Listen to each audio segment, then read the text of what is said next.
இது ஒரு வித்தியாசமான வீடியோ. யூஸ்வலாக நான் போடுற வீடியோஸ் மாதிரி இருக்காது. பட் இந்த மாதிரி கொஞ்சம் கண்டென்ட் கம்மிங்கிறதுனால இந்த மாதிரி வீடியோஸ் போடுறேன். பட் உங்களுக்கு லைஃப்பில் கனெக்ட் பண்ணுற மாதிரி இருக்கும். ஒன்று ஒரு ரகம் அப்படிங்கிற மாதிரி இது வரைக்கும் நான் எந்த புக்குமே கிழிச்சதே கிடையாது. ரொம்ப புதுசாக வச்சுருப்பேன் எல்லா புக்குமே.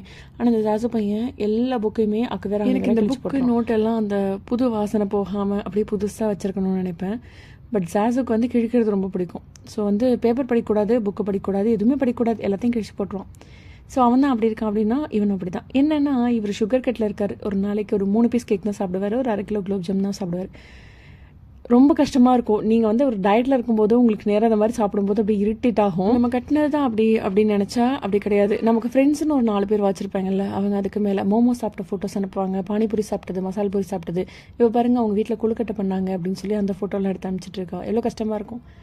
இதில் ஒழுங்கினமாக இருக்காது நானும் ஜாசுவும் தான். பாருங்கள், அவன் ஒரு நாளைக்கு ஒரு 2 கிலோ ஆப்பிள் சாப்பிடுவான். அவன் மீது மிச்சம் வச்ச ஆப்பிளை நான் இவருக்கு வந்து ஆப்பிள் கட் பண்ணி அதை வந்து நம்ம ஸ்டோர் பண்ணியெல்லாம் சாப்பிட பிடிக்காது. அட் அ டைம் கட் பண்ணணும். நம்ம சாப்பிடும்போது அதை கட் பண்ணி கொடுக்கணும். அந்த மாதிரி ஃப்ரெஷ்ஷான கலரில் இருந்த மட்டும் தான் சாப்பிடுவார்.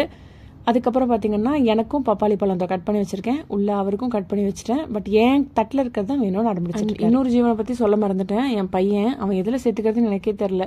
சரி, அதை விடுங்க. உங்கள் வீட்டில் யார் எப்படி அப்படின்னு கமெண்ட்ஸில் சொல்லிட்டு போங்க. நாளைக்கு இதே டைமில் மறக்காமல் உங்களை நான் மீட் பண்ணுறேன். எனக்காக ஐடியை மட்டும் ஃபாலோ பண்ணி வச்சுக்கோங்க. ஓகே, பாய்.